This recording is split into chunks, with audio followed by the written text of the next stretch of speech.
Well, now to our other guest tonight, the academic and biographer Nigel Hamilton. Best known for his work on the life of John F. Kennedy, he's also written on the lives of Field Marshal Montgomery, Thomas Mann and Bill Clinton. His latest book is called American Caesars, which looks at US presidents from Franklin Roosevelt to George W. Bush. Nigel Hamilton joins us from Massachusetts. Nigel Hamilton, many thanks for being there. Not at all. I'm glad to be here. We looked earlier tonight on the programme at the real fear gripping global markets, government debt crises from Europe to the US, and no one really brave enough to rule out another recession. Will how Barack Obama handles the economy define his presidency from here on, do you think? I think it probably will, much as Bill Clinton's presidency was defined that way, and also FDR's in the 1930s, before World War II. I think, personally, I think the United States is very fortunate to have a still very young president. He's only just turned 50 yesterday, but somebody who has a wonderful temperament, very similar to Franklin Roosevelt, of whom it was said that he didn't have a first-class mind, but he had a first-class temperament. I think the great thing is that he's had several years now to ease himself into the sort of seat of power, which is always the most difficult part for a president of the United States.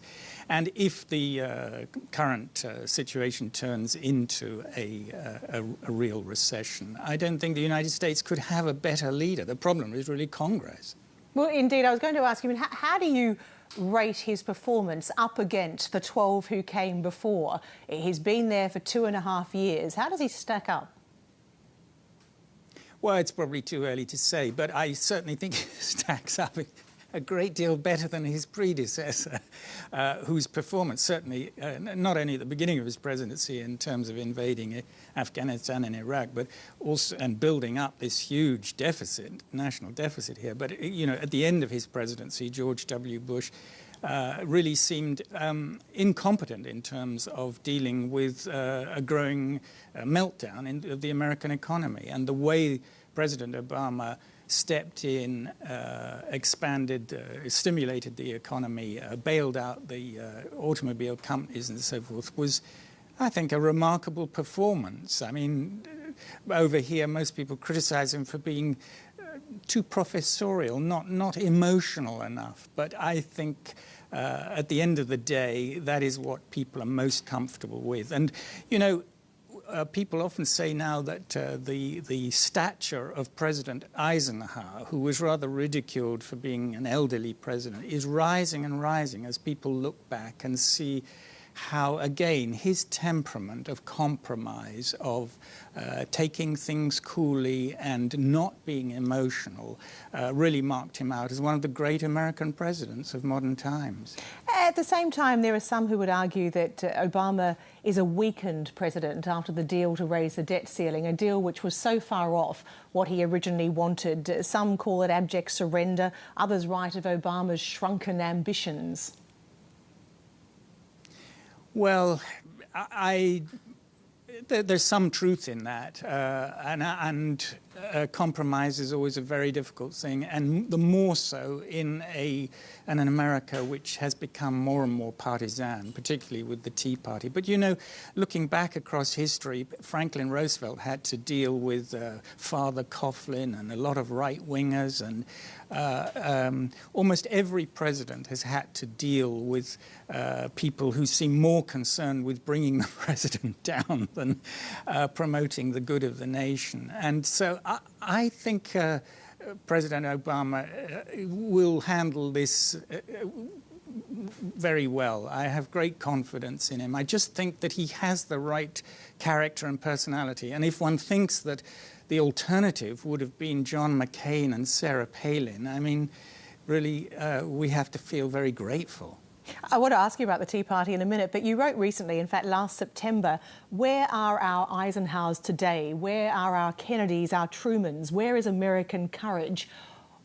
What are the qualities missing today in the most recent batch of presidents? When you put them up against, I mean, you've actually lauded Obama then, but when you put many of the recent presidents up against figures like Truman and Eisenhower?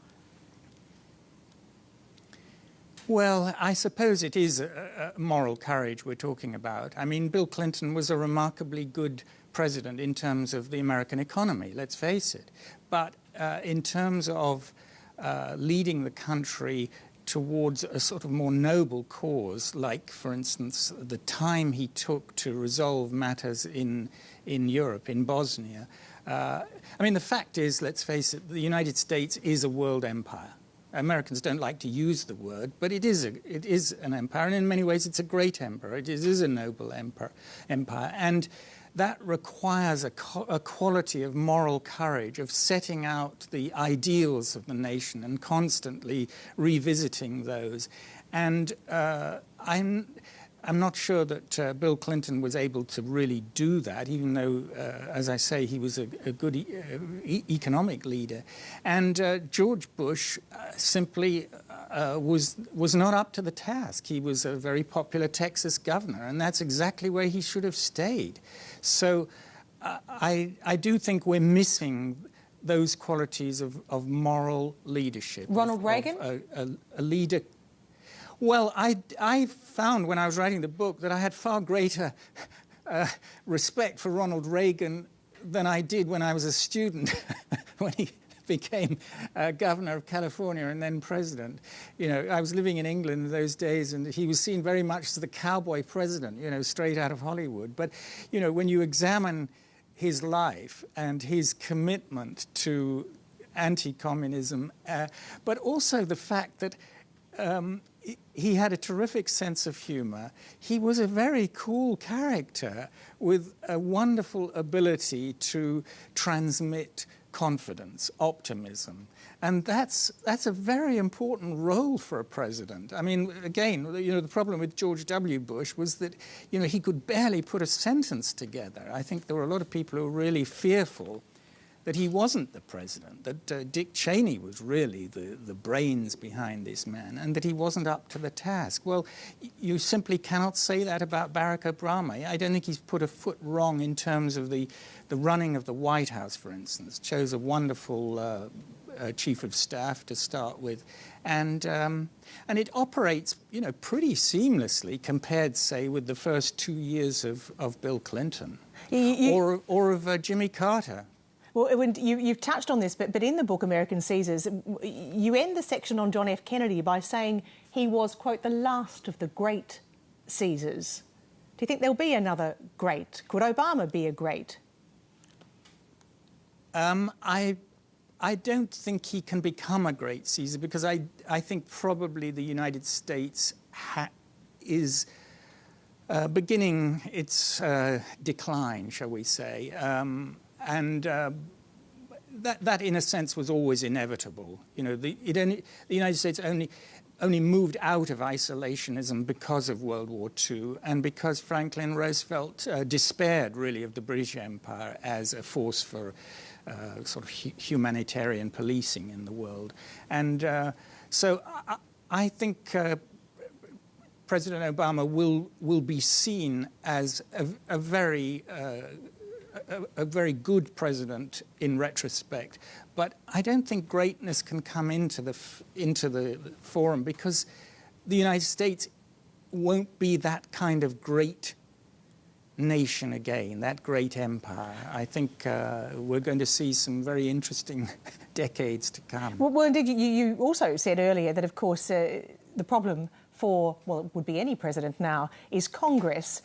Key players in the recent debt negotiations with a new crop of Tea Party-aligned politicians. What's given rise to these new groupings like the Tea Party? What's allowed them to take hold? It's very difficult to say.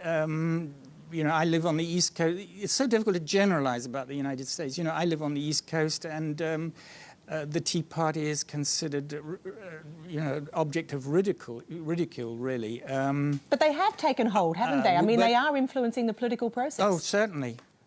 Yes. Oh, they are, in a sense, holding the nation to ransom, as they did last week. I think one of the problems is that didn't Winston Churchill say that the United States tends to get everything wrong until, or doesn't begin to get things right until it's exhausted all the wrong possibilities. And I think, you know, most Americans want to get on with their... It's a can-do country. People want to get on with their lives, and, you know, they don't want somebody interfering. And so they don't necessarily think in terms of history here. I think the Tea Party has come to the fore because they shout loudest, and other people just want to get on with things. I think most polls now are showing that a tremendous disappointment in Congress. So I think it's just the fact that until there is a real crash, I'm afraid to say, the party that shouts loudest, and currently it's the Tea Party, will get the most attention. And I'm sorry to say that a lot of that is because the media goes where they think the attention lies. But I guess also there is, as you say, there's a great deal of frustration and a growing sense of disenchantment, if you like, in terms of the way Congress actually works. How big a role do you think the Tea Party will actually play in the next presidential election? Well, personally, I think it's going downhill rather than uphill. I think this was their great moment when they could use a form of blackmail. They could say, well, we're willing to go right to the wire, and we'll allow this country to default, which would have been an absolute catastrophe. And that has never really happened before in American history, I don't think. So people were pretty astonished. But I think having solved that problem, there's not a lot the Tea Party can do. And Sarah Palin's ratings are going down. People aren't seeing a Republican coming to the fore who would give the Tea Party more credence. So from that point of view, I think they've had their heyday, really. Who do you think that Barack Obama will be up against next year in the presidential election? Who do you think is the front runner? Are you thinking Mitt Romney at the moment? Well, yes. Well, I mean, you're asking a historian to predict the future rather than the past. So I think probably it will be Mitt Romney. I mean, he's certainly the character who shows the greatest degree of leadership. But I don't honestly think he has a chance against President Obama. So you would say a second term? A president. I would say a second term, but hey, I could be wrong. Oh, I think you're well placed to, at least on what's gone before, to judge what's coming. Nigel Hamilton, many thanks for talking to Lateline tonight. Not at all, a pleasure.